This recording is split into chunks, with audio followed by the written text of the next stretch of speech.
बंधु परमानंद में समय सारे अधिकार।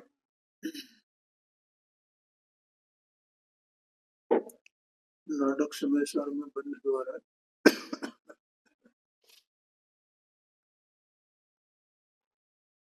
कल अपन ने इस बंद द्वार के 33 नंबर और 34 नंबर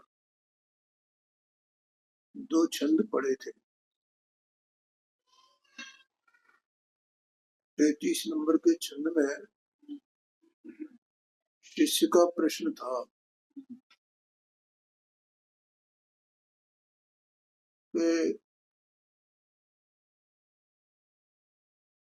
जीव जो है वो कर्म के निमित्त से मोह राग द्वेष रूप परिणमित होता है और जीव को ये कर्म का बंध होता है, ये संतति चलती है। तो अब इसका कारण क्या है? माने ये सब काम कर्म करता है या जीव करता है? ये सब क्यों होता है उसको मुझे बताओ। आपने अनेक प्रकार की अज्ञानी की जो अज्ञानी जीव है उसकी अनेक दशाएं बताई हैं,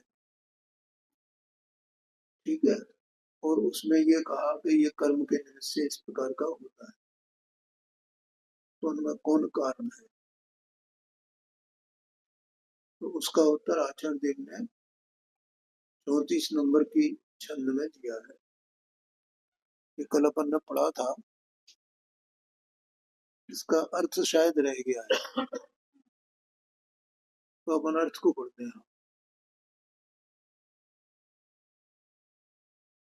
जिस प्रकार स्वच्छ और सफेद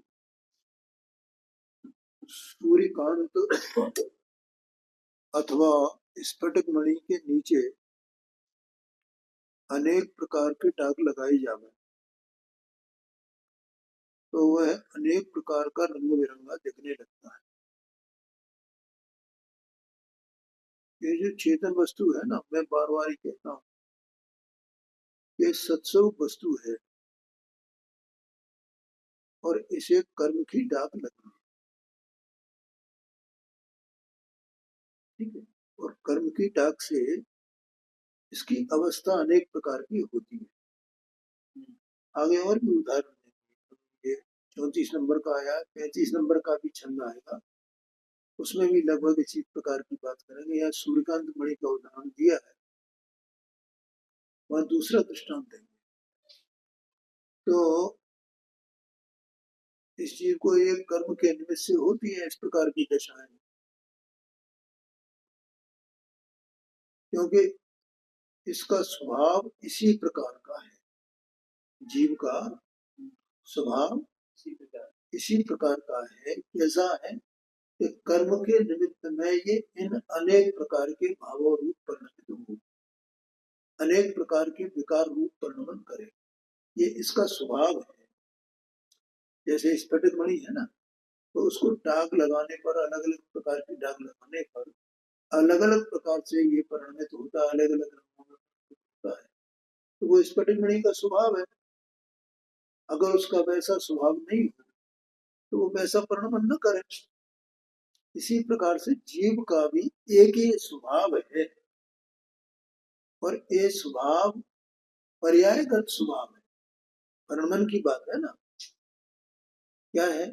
पर्यायगत स्वभाव। हाँ, ये जीव द्रव्य का पर्यायगत स्वभाव है, स्वभावगत स्वभाव नहीं है, ठीक है। स्वभावगत तो ये चेतना स्वभाव है, अकेला एक चेतना चेतना। तो ये इसका पर्यायगत स्वभाव है, इसलिए ये पर्याय इसकी इस प्रकार से परिणमन करती है, ठीक है। अब उसमें जो जीव इसको जानता है यथार्थ मणि, इसको स्फटिक मणि, तो उसके असली स्वरूप का विचार किया जाए तो तो उज्ज्वलता ही ज्ञात होती है।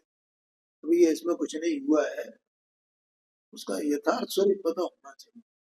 ये तो इस स्वरूप वाला है, तो पर्याय में एक समय की अवस्था में इस प्रकार का विकार होता है, वो प्रकृति का निमित्त होता है, लेकिन वस्तु में कुछ नहीं होता।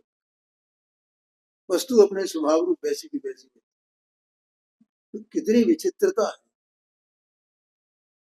कि वो स्फटिक मणि, उसमें कुछ होता ही नहीं है।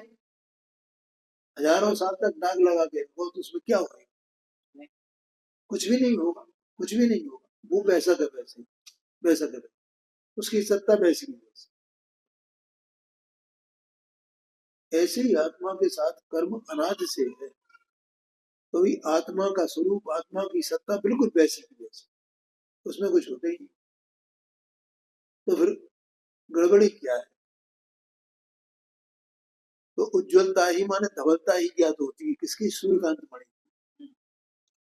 उसी प्रकार जीव द्रव्य में उद्गल के निमित्त से, ठीक है।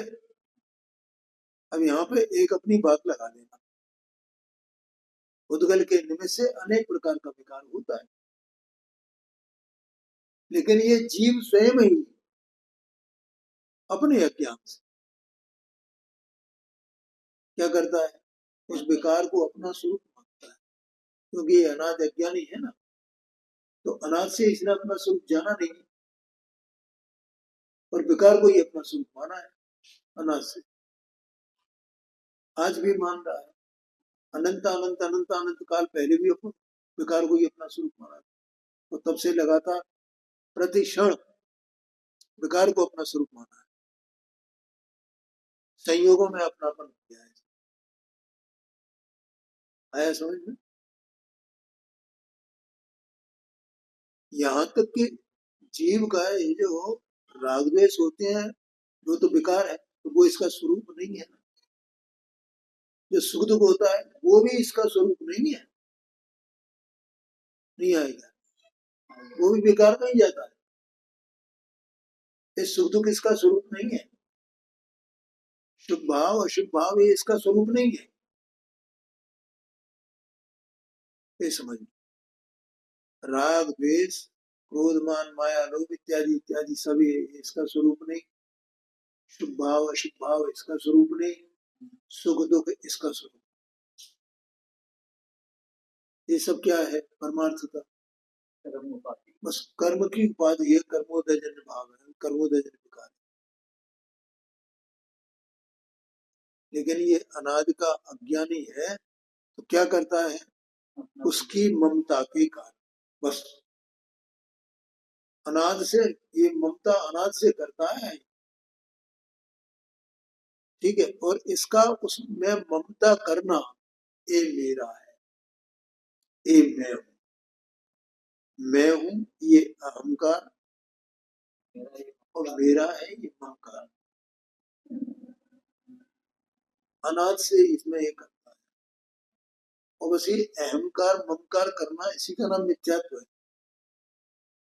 वो इसका है नहीं, और मानता है मेरा, मैं हूं,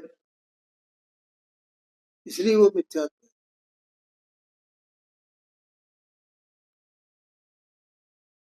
मोह मदिरा की उन्मत्तता होती है, माने एक उन्मत्तता माने पागलपन जैसा।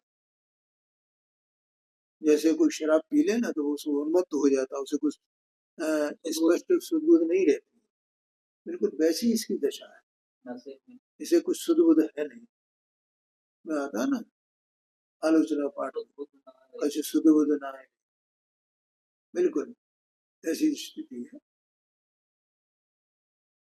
और उसी के कारण से देखो, ये ओम प्रकाश जी, ये अणुव्रत महाव्रत पालने लगता है, इतना त्याग करने लगता है, लेकिन कछु सुध बुध ना है, ठीक है। और वो त्याग करना सब क्या है? ममत्व उसमें पड़ा हुआ है, वो प्रद्रव्य की क्रिया है, उसको अपना मान रहा है, ये मैं कर रहा हूँ, ये मैं कर रहा हूँ, ये धर्म का पालन मैं करता हूँ, 28 मूल गुणों का पालन मैं करता हूँ। 11 प्रतिमाओं का पालन न करें।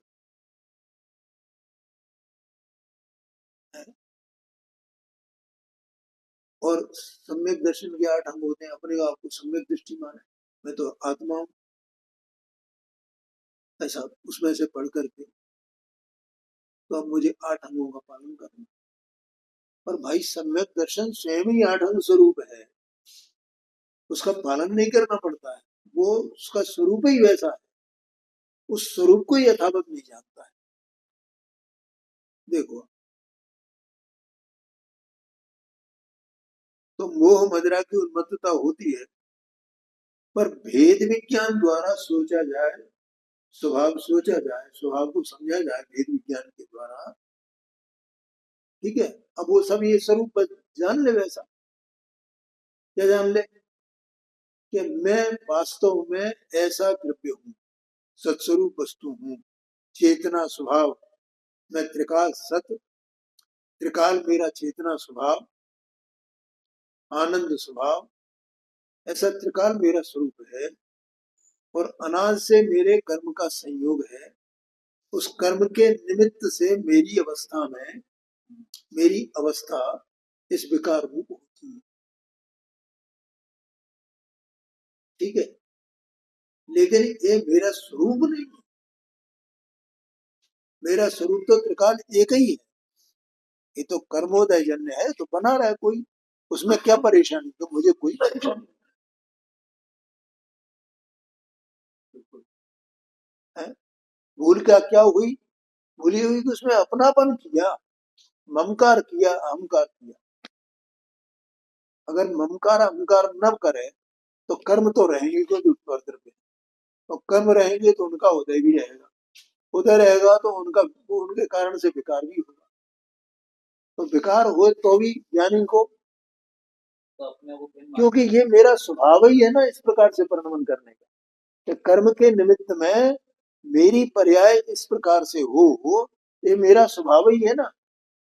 और जितना जितना इस स्वभाव से विरत हो करके, माने विकार से, इस विकार से विरत हो करके जितना जितना मैं अपना पुरुषार्थ प्रकट करूंगा, अपने पुरुषार्थ द्वारा अपने स्वरूप में, स्वरूप का अवलंबन करूंगा, उतना उतना ये विकार झीना पड़ेगा, क्योंकि उसके कारण रूप जो कर्म है वे निर्जरित होंगे।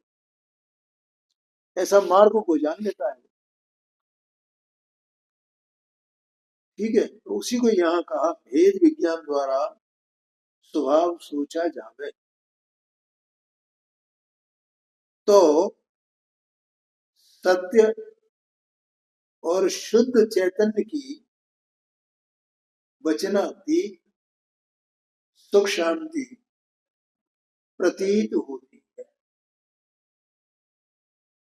आया ख्याल में? क्यों प्रकाश,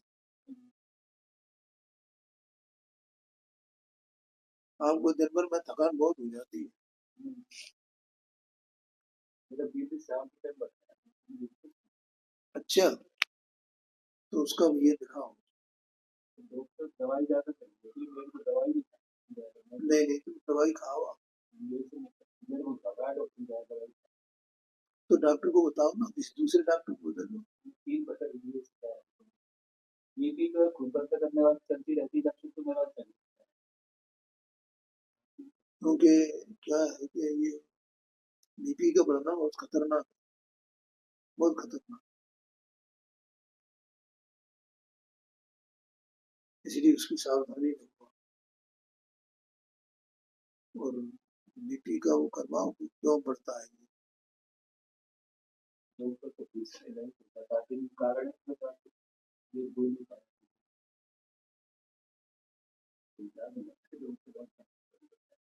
सही सलाह दे देंगे, पहले बैठ लो फिर कराते नहीं तो कोई बात नहीं, ऐसी बात नहीं है, देख रहा हूँ सभी डराते हैं भाई, अब करते हैं, ऐसी कोई बात, ये तलाश के जरा किसी दूसरे को देखो आप, होम्योपैथिक में है इसका नाम, वो होम्योपैथिक डॉक्टर से ही पूछना पड़ेगा। तो क्या है, सब लोग अभिषेक शर्मा को, इसको अभिषेक शर्मा अपोलो में दिखता है। अच्छा, सब लोग कह रहे हैं बढ़िया लोग दिखाया उसको। अब क्या दवाई, अब परेशानी होगी दवाई तो पढ़ाया ना, कोई सुबह से दवाई नहीं खानी है हमको, ठीक है। जैसे मेरे को दर्द होता है तो कितने दिन खाऊंगा, इतना तुझे कह रही 3 महीने खानी है दवाई पूरी, जब तक तकलीफ में जब तो ठीक है, वो बीपी की उसकी सब चलेगा। तो वो सब प्रॉब्लम उसको पता हो। गए थे, मैंने बोला भी था सब पूछ के आना मुझको, कैसे खानी है कितने खानी। तुम समय में जाओ, मैं दुकान पे बैठा तो दूध रखा रहता है, बंद कर जाओ थोड़ी देर के लिए दुकान, टाइम लगता है 2 किलो का गया। तो एक दिन दुकान बंद करके जाओ, कुछ ना कुछ तो करना पड़ेगा। अपन जीवन की रिस्क नहीं ले सकते। एक दिन का दुकान का धंधा छोड़ दो, कोई बात नहीं, वो काम जरूरी है, जीवन चलना चाहिए निरापद रूप से। उससे मिल करके ये सब चर्चा करो, क्योंकि इनको इतनी रुचि है और बीपी बढ़ता है तो वो मन नहीं लगता वहाँ, दवाई खाई नहीं जाती है। एक साथ खाना खानी है, सुबह खा लिया, शाम को एक गोली, शाम को क्या दिक्कत है। तो खाने तो खा रहा हूँ, तो फिर और वो जो लिखी है वो नहीं खा रहा हूँ। नहीं, तो जो बीपी की मुक्त गोली है वो तो खाओ। सुबह खानी है, हाँ, एक शाम में अलग लिखती है, कुछ शाम को पढ़ रहा है, शाम को खाते हैं ना, शाम को नहीं खाना है, सुबह वाली खाना। ये तो खाओ ना, शाम वाली खाओ। वो देखो, आप जबरदस्ती खाओगे तो ठीक रहेगा, बहुत खतरा है, आप बीपी का खतरा आप जानते नहीं,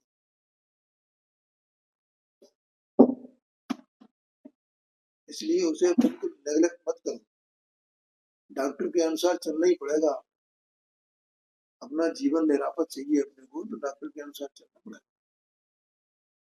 हालांकि ये इसका हिस्सा नहीं है, लेकिन मुझे, क्योंकि आपके चेहरे को मैं देखता हूँ ना, मुझे लगता है कि दिन भर आप वहाँ काम करते हो, खड़े रहते हो, चाय बनाते हो, तो उससे जो थकान होती है बिल्कुल भी, तो फिर वो, तो इसका मतलब ये है आपका मन पैदा हो जाता है, तो नहीं नहीं, तो वो बीपी बीपी कारण है आपका, तो बीपी के लिए आप जो डॉक्टर कहता है वैसा अनुसरण करो,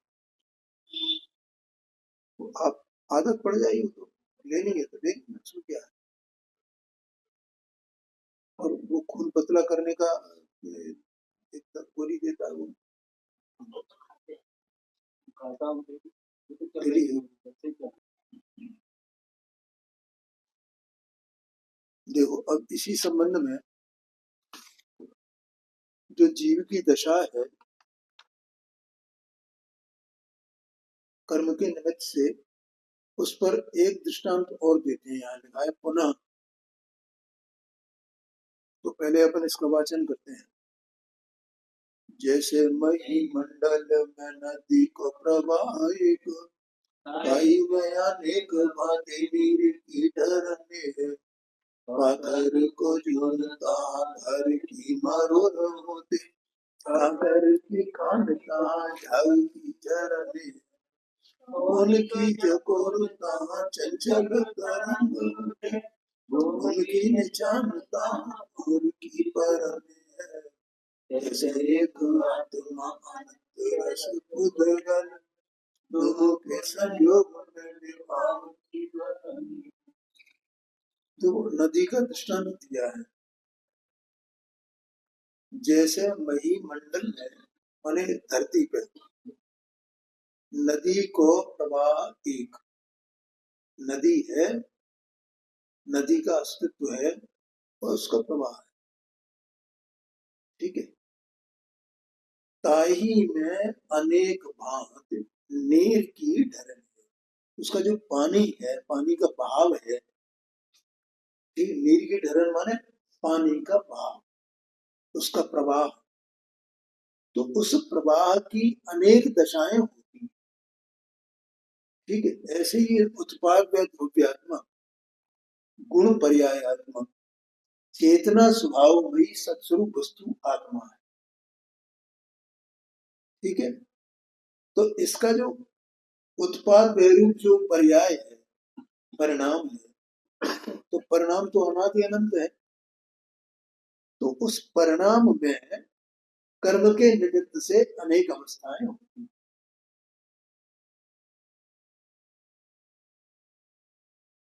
आया समझ में?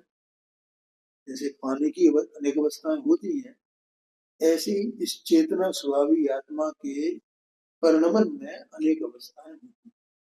ठीक है, बोलो, बात समझ में आई कि नहीं? क्या कहते हैं, कैसे कैसे है कि पाथर को जोड़ता धार की मरोड़, और वो पत्थर पड़ा हो तो वो टकरा करके उसकी मुड़ जाएगी ना, धार मुड़ेगी पत्थर से। धार की मरोड़ हो, और कांकर की खान तहा, कहीं कंकड़ हो ना बहुत सारे नीचे अंदर में, तो उससे वो टकरा करके और झाग सा बनता है उसका, झाग की झरने है। और हवा चले तेज तो वो नदी चल रही है अपनी जगह, बह रही है, तो भी हवा चले तो तहां चंचल तरंग, उसमें तरंग उठती है, चलते पानी में तरंग उठती है। तो हवा नहीं चले तो शांति से बहता रहेगा।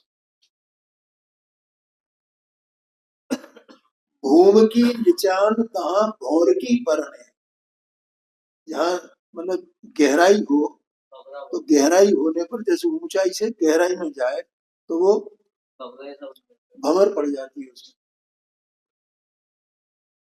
ठीक है, ये हुआ नदी का उदाहरण। कैसे एक आत्मा,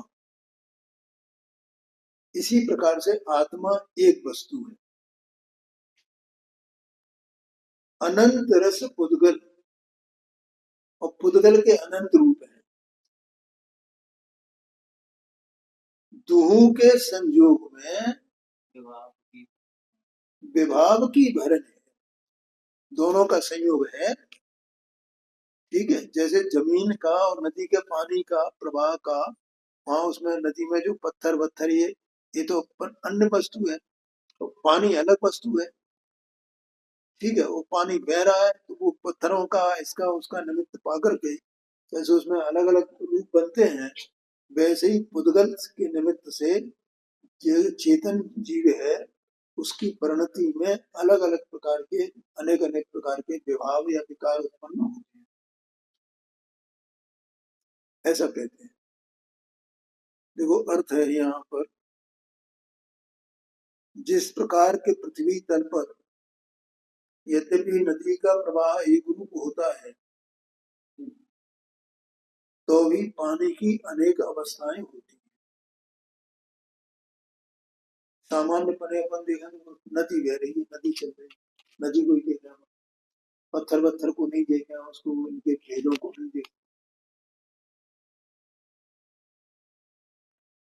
तो भी पानी की अनेक अवस्थाएं होती हैं। अर्थात जहाँ पत्थर से ठोकर खाता है वहां पानी की धार मुड़ जाती है। जहाँ रेत का समूह होता है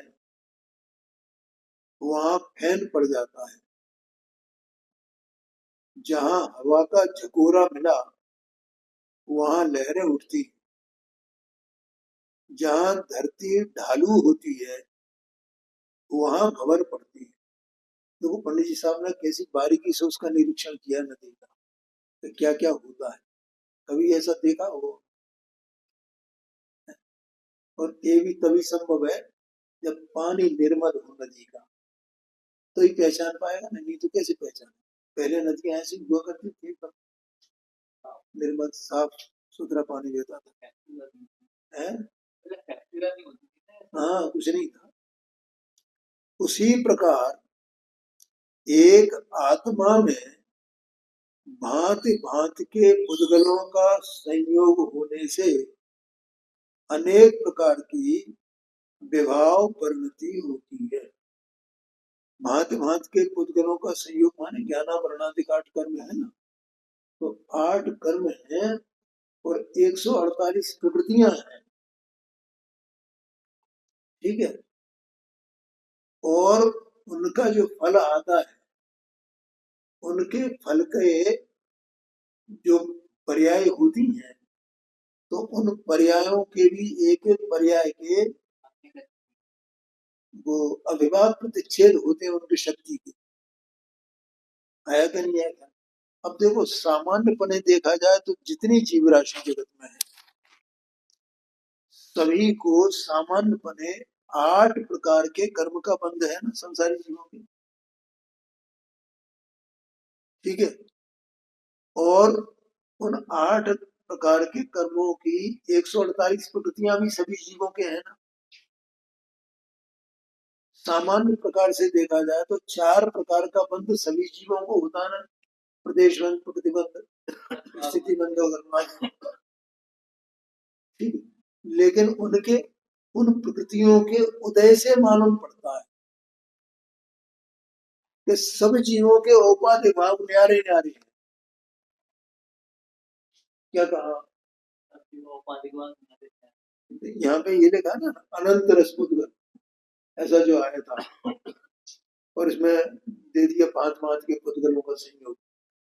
तो अनंत रस पुद्गल का मतलब यही है कि पुद्गल के अनंत रस इस प्रकार से हैं कि सबके औपाधिक भाव विभाव भाव कभी मिलते नहीं है, एक जैसे हो कभी नहीं हो सकते, इतने प्रकार के। उसमें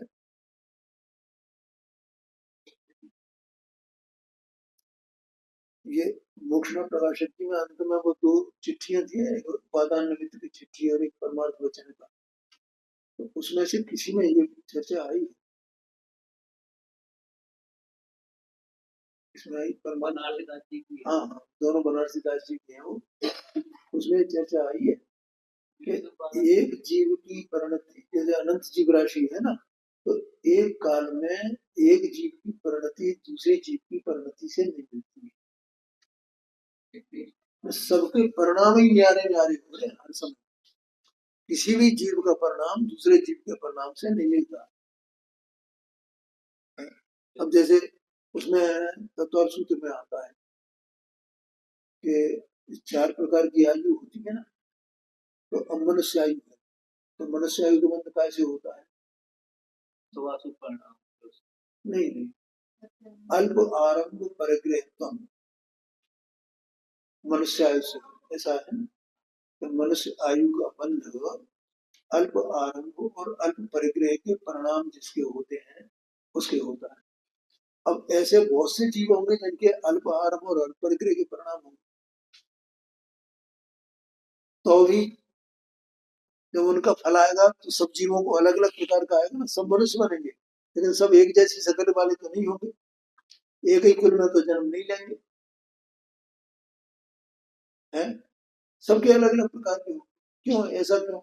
इसका मतलब वो पुद्गल जो है वो अलग अलग रस वाला है, उसका अलग अलग प्रकार से रस आता है, उसका फल ऐसा आशय। तो इस प्रकार से यहाँ तो इतना कहा कि उससे वो विभाव परिणति जीव में उत्पन्न होती है।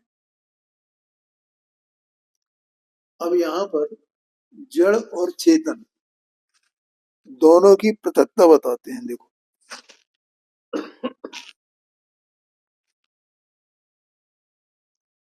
अब इस जीव को अज्ञान के कारण क्या है, ये दोनों एक दिखाई देते हैं, यहाँ कहते हैं दोनों अलग अलग है। तो इसको अपन दो एक को पढ़ते हैं।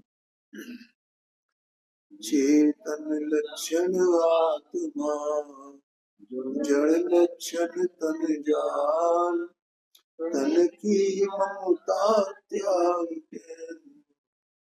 जय चेतन जाल।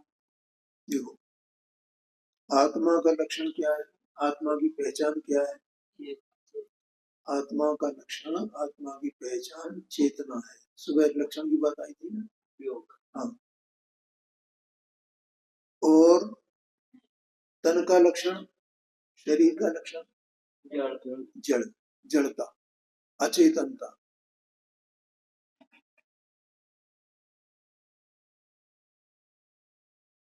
देखो चेतनता है ना, तो चेतनता माने आत्मा जो एक वस्तु है, तो वो चेतनता किस कारण से, कि उसमें चित्त नाम की एक शक्ति है। 46 शक्तियों का वर्णन आया ना, उसमें दूसरे नंबर की है, पहली जीवत्व शक्ति, दूसरी चित्त शक्ति। तो चित्त शक्ति की परिभाषा क्या थी आचार्य ने? अजड़त्वात्मिका चित्त शक्ति, बस इतनी सी। अजड़त्वात्मिका माने क्या? कि जो अजड़पना है, अर्थात जड़पना नहीं है, उसका नाम चेतनता है ना क्या? तो वो इसलिए यहाँ पर शरीर तो पुद्गल का है ना, तो शरीर का स्वभाव क्या है? जड़ है, उसका लक्षण जड़ है, माने उसमें चेतनता नहीं है, और चेतन में जड़ता नहीं है, ये बताना है। तन की ममता त्याग के लीजे चेतन चाह। तो यहाँ ये आत्मा को बताते हैं कि हे आत्मा, तू इस तन की ममता को छोड़ दे, ये तेरा अपना नहीं है, क्योंकि ये तो जड़ लक्षण वाला है, अचेतन है, और तू चेतन वस्तु है, तो तू इसमें ममता क्यों करता है? क्या कहा? तन कैसा है और तू कैसा है, तो तू उसको अपना क्यों मानता है? तेरा लक्षण न्यारा, उसका लक्षण न्यारा, उसका स्वभाव न्यारा, तेरा स्वभाव न्यारा, तो भी तू उसको अपना मानता है। ये कितने गलत बात है ना, ऐसा ज्ञान है।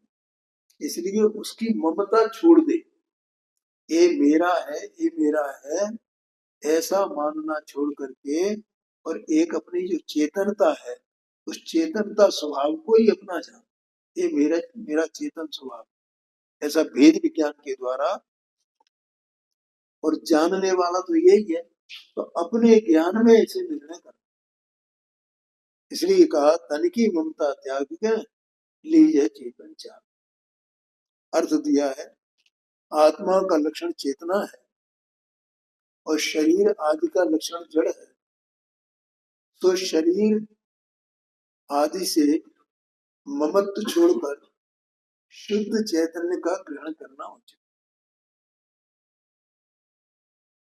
आज सुबह बात आई थी क्या? कल आज सुबह ही आई थी। हाँ। इस सब है हाँ, आत्मा की लक्षण उसका बताया था, और एक और बताया था। हाँ, तो देखो अपन कहाँ कहाँ क्या कर रहे हैं शरीर में, ये अपना है नहीं, और इसमें ममत्व कर रहे हैं। हाँ, और शरीर में ममत्व कर रहे हैं, और जितने अपने संबंध है ना, चाहे वो जड़ पदार्थों के साथ में हो, चाहे चेतन पदार्थों के साथ में,